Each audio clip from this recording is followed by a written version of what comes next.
True, and I think it's continuing to be true. You being here today, I speak around the world on this issue. I see people leaning in, stepping in, showing up, and we are breaking the glass ceiling, but we're doing it with great women and great men. And I think that that's really important for us to remember in this process, but it's been a really interesting time. And, you know, we're in a really interesting time politically, right? So it kind of feels threatening to everything that we've been working on. That I actually was talking today, I was at Variety Power of Women, and what we were talking about is this is the most important time for Me Too and Time's Up to continue on. We also have to really highlight the positive work that's been going on, the legislation that's been changing, the women and men who are speaking out and standing strong together, because that feeds on itself just as negativity can, and it's important for us to move forward, not look back, because that's the way we're going to really create the change that we want to have. Essence, in terms of moving forward, you worked on the Cosby Show. Mm-hmm. We all know the major development that happened with Bill Cosby. Yeah. How are you doing? You know, I didn't have the experience that a lot of people who crossed his path did. I had a really lovely experience. That was the first professional audition I ever went on, and I was handpicked by Mr. Cosby himself. And I worked with him after working on the Cosby Show. He was the executive producer of another show called Here and Now with Malcolm Jamal Warner, and I was brought in as a recurring on that. And again, worked with him side by side. I didn't have any kind of negative experience, but obviously, with all the outpouring and all of the brave people who've come forward, trying to wrap your head around someone that you respected and worked along with and didn't see any of that, but also recognizing that clearly there's a pattern of behavior and there's this undercurrent and there's this underbelly. And I think that that is the micro of a macro in terms of a lot of different areas, particularly in this country, that we are finding that there's a veneer and that there's a presentation of optics that people walk around with, and it's not necessarily the truth of who they are or all that they are. The hard part for me is knowing that people like Jeffrey Owens were going to suffer before we had the example of him. Because I knew a lot of the actors were still making money off of those residual checks. And I also know of all the people who got their foothold in the business period, not just actors like myself, but writers and showrunners who are now doing incredible things. Yvette Lee Bowser, who created Living Single and was the youngest African-American woman to showrun and create a show in the history of network television, she got her start on A Different World. So there were so many of us who, had it not been for Bill Cosby kind of paving the way, we wouldn't be here and there would be so much programming that didn't exist. But obviously, we want to make sure that this never happens again. We also want to make sure that there are, and that's the great thing about the work. I was just saying to Gabrielle about the work that SAG-AFTRA is doing, because I really see a change in terms of protocol, even in terms of addressing the conversation ahead of time, getting ahead of it rather than cleaning up a mess. And my hope is that this justice that we are insisting happens, that it happens on every level and that everyone is held accountable. Because right now, the skew in terms of this country is that people of color tend to be brought to justice a lot sooner and with a lot less mercy than those who are our white counterparts. And that's something that I'm hoping can be rectified as well in terms of equal treatment under the law.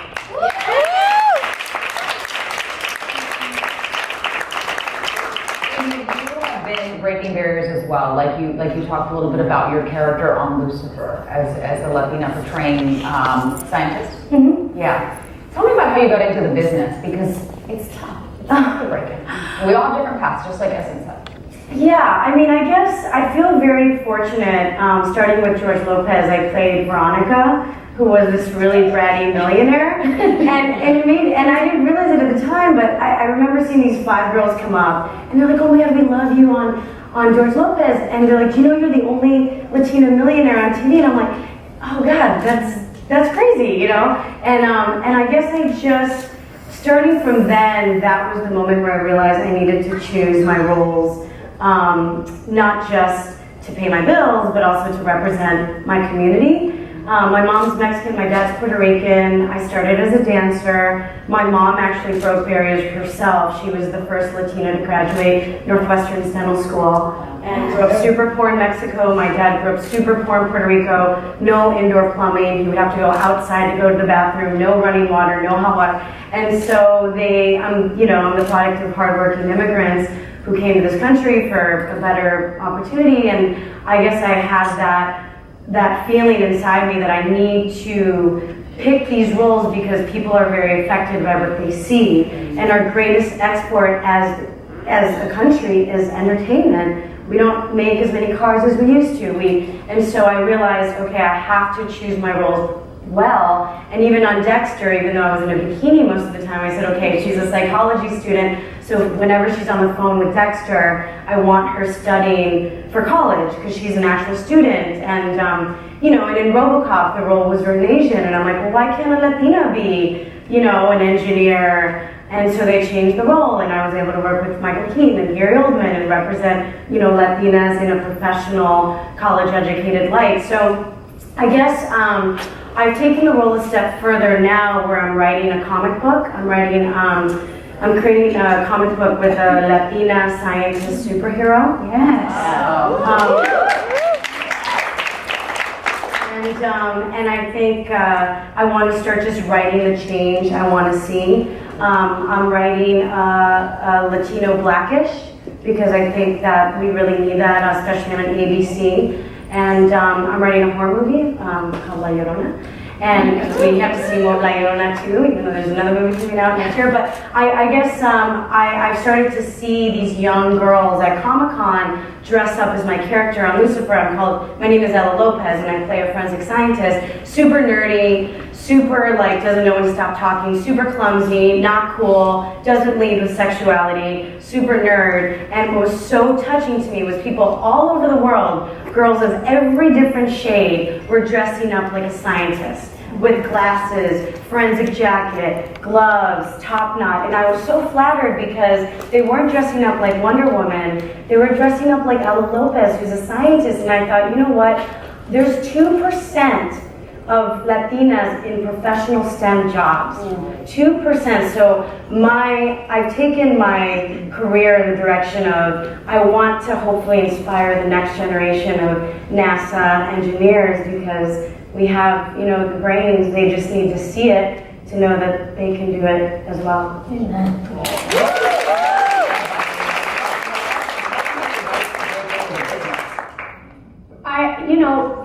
I don't know that there's any one way. I mean, the great thing about the now that exists compared to when I started, which was 86, okay? So I'm dating myself, I'm 46, you guys don't have to Google it.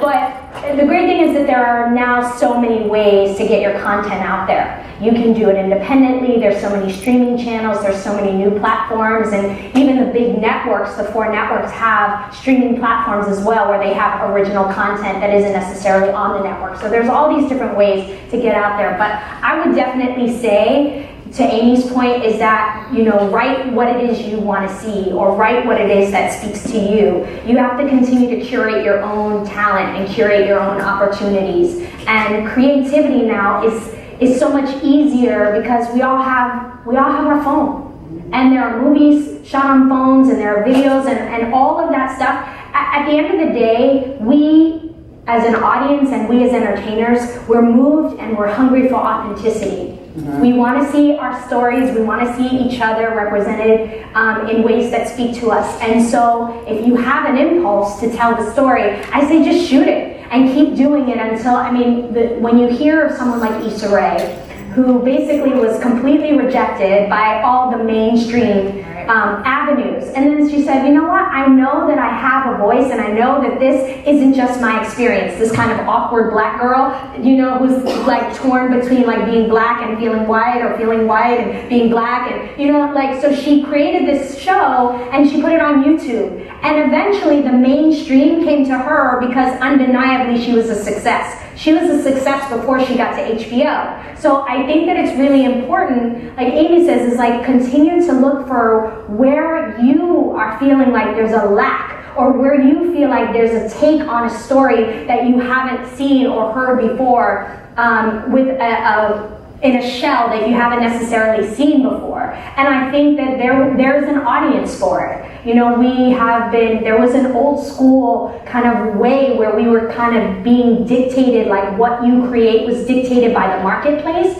But the thing is the marketplace is as vast and as different and individualized as we are. And I think that the content now demonstrates that like there really is something for everybody. And you have the platforms to be creative. You know, recently, just to give you a little bit of a backbone with numbers, is I just recently covered the Emmys, and going into it, it was all those streaming services that were dominating. They were tied with the big feature films. You know, you had Hulu, you had Prime, you had all those Netflix, you had streaming services that were up for all these awards and pretty much swept. So going back to your point of how many platforms there are, Gabby, with that, working behind the scenes, how have things changed for you? How has the landscape changed since the Me Too Time's Up movement has really come forward? Yeah, I'll say it's definitely changed a lot. I mean, I remember, you know, Harvey Weinstein would come to, I used to work at MTV, I was an executive there, and, you know, if anybody would complain about anything at all, you know, what we were told by all of our bosses always was, you know, that's just how he is. You know, you're not going to change it, it's fine. And it wasn't just Harvey, I mean, it was everybody. I think we just expected that things were a certain way. And I'll say now, you know, I do see the change. One of the movies that we just wrapped up right now, we had sexual harassment training for everybody, cast, crew, and everybody was sort of rolling their eyes at first, but you know what? People asked a lot of questions, and they, you know, sat through an hour and a half, 2 hours, really listening. And you know, that's something that would have never happened. Nobody would have ever let me, that was financing a project of mine, take time out of a shooting day to do something like that.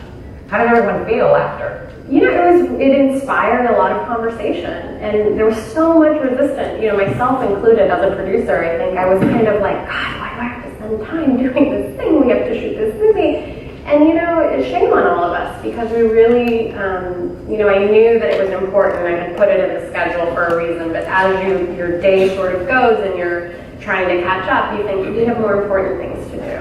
And the truth is we don't. Like, this is, treating other people like human beings is the most important thing that we need to do. And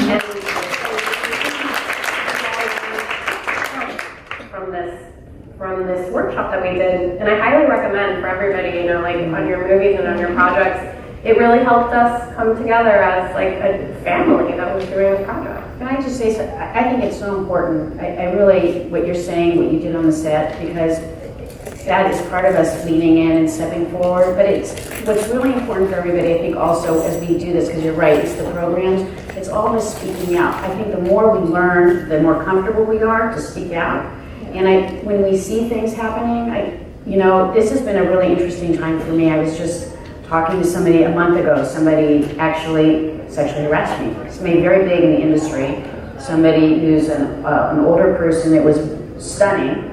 And what I learned from the Me Too moment, in terms of, I think because of these education and the communication that we're having and the way we're reaching out, I felt like, well, I can handle this moment. I'm going to go and take care of it, and I'm not going to make a big thing of it. And what I really realized is I have to report it. So I don't have to make it go public. I don't have to tweet it out, but I do have to report it and then take care of it the way I'm going to take care of it, because I have to make sure it doesn't happen to the next person. That is what I've learned from the Me Too Time's Up.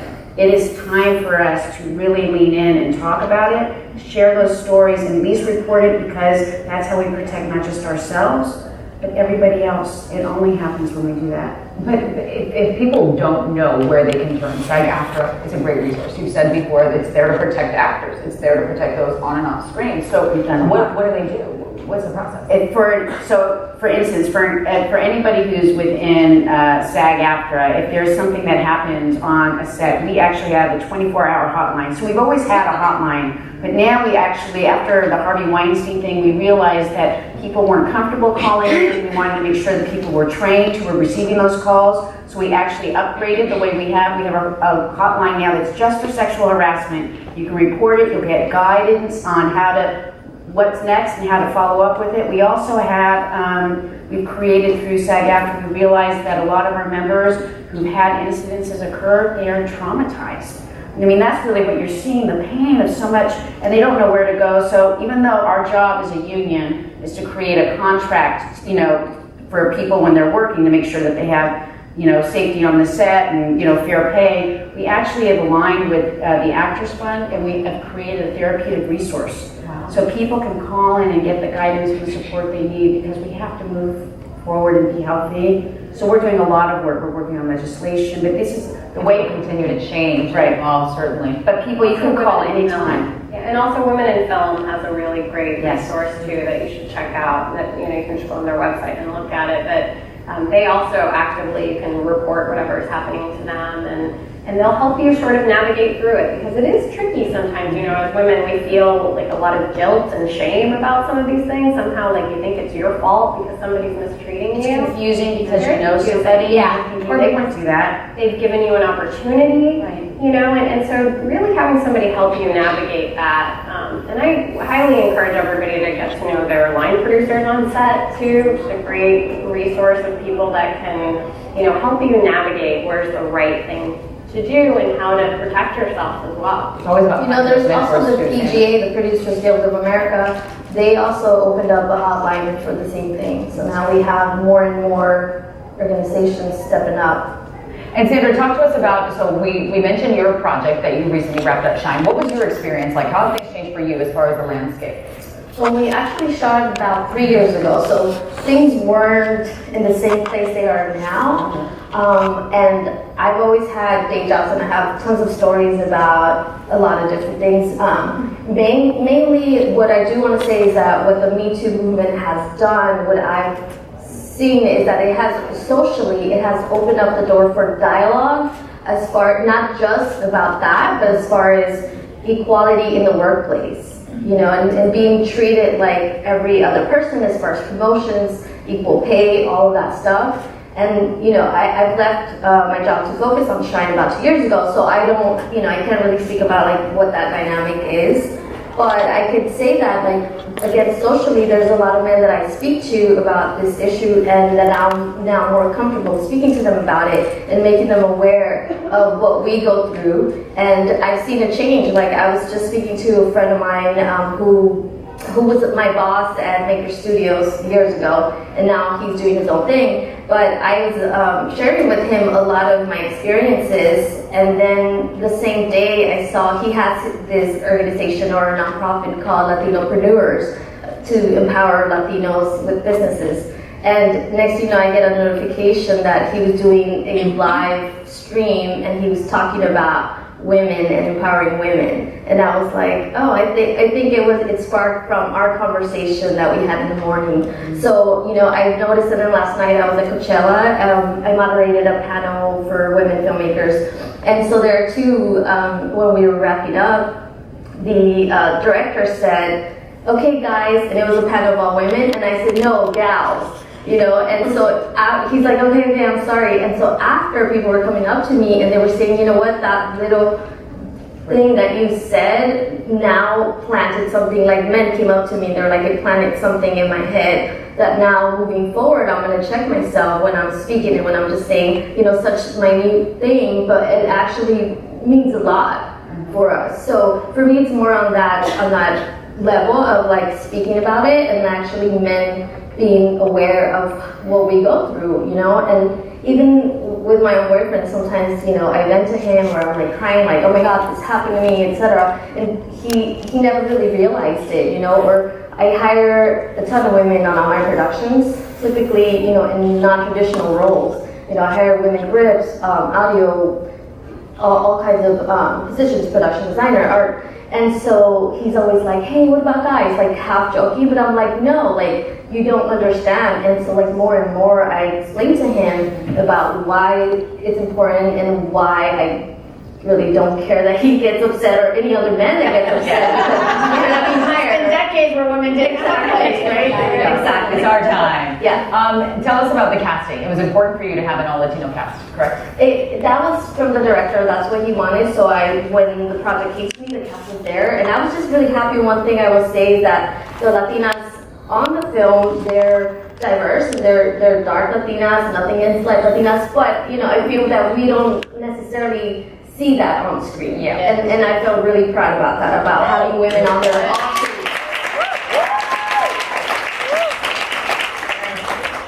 So what would be your advice to breaking into the business? You're like the OG. Essence was talking about it. She and I come from a, you know, when we started, where it was 3 networks and then it became 4. Right. When she's talking now about all the platforms, when you're saying what's out there, there's over 500 series going on. I would say you guys are the creators. You are the ones, you know, we're talking about what we want to see. We want to see more people of color, Latinos. We want to see LGBTQ. We want to see more women. Well, you guys are the creators. You are the determiners of what the future will look like. You will be the deciders if you're going to go and lift people up, because that's what we have to do, right? We have to go and bring people into power. We have to have more Latinos and Latinas in power, positions of power, because they're going to be more apt to go and hire that way. We have to bring more women into power because they're more apt to hire that way. People with disabilities, we have to put them in positions of power because that's awareness. Right. So our responsibility is not just to say we don't see it and ask for it. We actually have to be the creators of it. You are all the creators of that. And I think that now, it used to be for us, everything was based on money. Shows were only created based on, you know, being financed by the studios. It doesn't matter anymore. Look how many of you are using your phones. That costs you other than your monthly whatever, right? And so I think that's really the most important thing, that you can do it now for a very, very little money. You can make such an incredible difference. And in essence, when it comes to accepting projects, you know, in the future, do you have like a checklist now after everything you've seen and how the industry is changing? Does it have to be this, or is there anything that you really think about that you're like, I'm not doing the project if this? Well, I mean, yeah, there's a myriad of factors that I use to determine whether or not I'm going to say yes or no to something. And a lot of times it isn't always money that dictates what makes me do something. A lot of times I like to do projects, and it's funny because the trolls, you know, the haters, whatever, we'll call them misguided fans. Lost souls. You know, they'll criticize. You know, why are you doing this when this is straight to blah, blah, blah, blah, blah. A lot of times I say yes to things because I want to encourage the next generation. So I've been in rooms such as this and come across or met somebody who's a young filmmaker, and they've been like, listen, I have a small budget, but it would be great. We could pay you like $500 for the day or whatever, and it's 3 scenes. And I'll say yes, because I know that me saying yes will afford them an opportunity to possibly get distribution that they wouldn't have gotten without someone like me in their project. So I think it's really important. A certain level of success.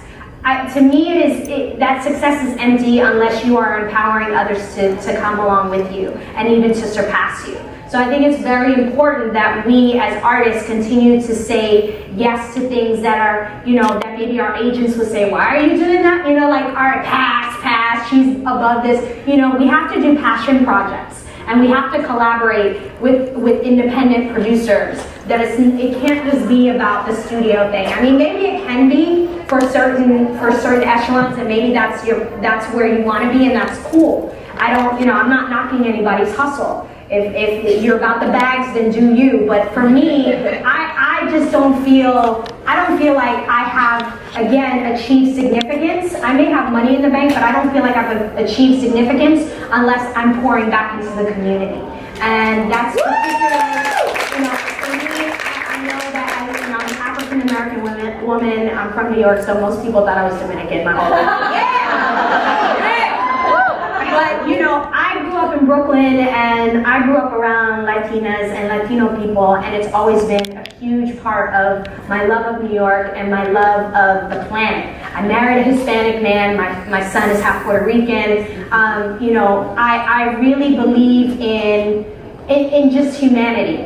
And when we were speaking specifically about shine and the fact that, there's all these grades and shades that make us beautiful. And I think that one of the benefits of empowering people that are different, whether it be disability or ethnicity or socioeconomic or sexual orientation, is that what we know, even from a scientific standpoint, is that we covet what we see every day. So if everybody in power is white and the people around them are white, that is going to be their natural inclination in terms of hiring, in terms of just feeling at ease. The more diverse we are, then really the more global and inclusive we become. So even in this room, make sure that you go beyond your comfort zone to make friends with people who are different from you, who don't come from the same background as you, and just have those conversations, because in the end, it promotes all of us. And globally, we'll be so much better ahead. I mean, if the planet doesn't kill us. That's a whole other story. Yeah. Well, yeah, but you know what I'm saying? Like, we are so much more ahead of the game, and we are so much better when we are collaborating. Gina Davis says something that's really great. She says you have to see it to be it. So that's what's really being said up here. You have to see it to be it. So all those roles that you're going to create and be a part of, those will be inspiration roles. And I think there's something really fabulous about that, particularly in a time like right now, when everybody's trying to recognize and talk about it. We really can move to the next step. Yeah, and I guess just to piggyback what you were saying, you guys all have a seat at the table. Someone told me the only difference between a writer and a non-writer is a writer writes. So don't be paralyzed by fear. Who cares if the first thing you write, or the first thing you produce, or the first thing you direct is crap? Probably. We've all done, so it's like, so I guess my biggest, what I want you guys to take away is, I know it's very overwhelming, right? Hearing like, well, I don't even get offers, so how do we even have the opportunity to pass on something? And you have to realize that your phone is a better camera than most cameras 25 years ago. So you guys have the ability to shoot an entire feature on your phone, get it into Sundance if it's really good, and get it distributed nationally, maybe globally. So definitely realize that, especially now, you guys are what people are looking for. And I'll give you a specific example, because I'm attached to this project, which is this female Buffy, and the role was written straight up white and all stuff. And they brought me on, and I was like, fine, And we got on this conference call with this Emmy-winning director who won for Mad Men and something else, I can't remember. And it was a conference call with two big producers of huge, franchise tentpole movies, myself, who had no experience, being on this type of call. And but you kind of just fake it till you make it. And then the director that they were trying to, get attached to the project. And she's like, what makes this different than Buffy? And the producers, there was silence on the phone. And I was like, and I knew that they were going to lose her, and I was like, well, what makes this different is that I'm attached as the lead, and mental illness is something that's very stigmatized in the Hispanic community. I know no one in my family that ever went to a shrink. Pills were kind of more of a white person thing. Spanish is my first language. The fact that she's going to be Mexican and Puerto Rican, and we're going to have an abuelita be a strong presence in her upbringing, and and she's going to be Catholic, and then we can bring in she's a demon hunter, so that'll really play nice into the narrative. And really played into all of my cousins went into the military, so one of her older brothers is going to go into the military, and she's like, okay, I'm in. That's what makes it different. And they were texting me and emailing me, they're like, oh my gosh, that was amazing. I'm like, yeah, because you guys are experienced veterans, but you come from the same and that's when I realized, I said, oh, we have a perspective that maybe white, Jewish guys, and nothing, they've helped me. But it's we have a perspective that they don't have. So what we lack in Emmys and what we lack in experience you know, we have in personal experiences. Like everyone's got that Theo, that whatever, and obviously some of us might be like from Uruguay or Guatemala or Mexico or whatever, but your truth, if it's your truth and if it's really personal, I promise it will be universal. My Big Fat Greek Wedding was a global hit. You don't have to be Greek to get it. Black Panther, you don't have to be black to be like, oh my God, you know, and be inspired. Like, just make it good, make it personal, and no excuses, you guys. Honestly, like, you guys have a friggin' phone, you guys have email, you guys can reach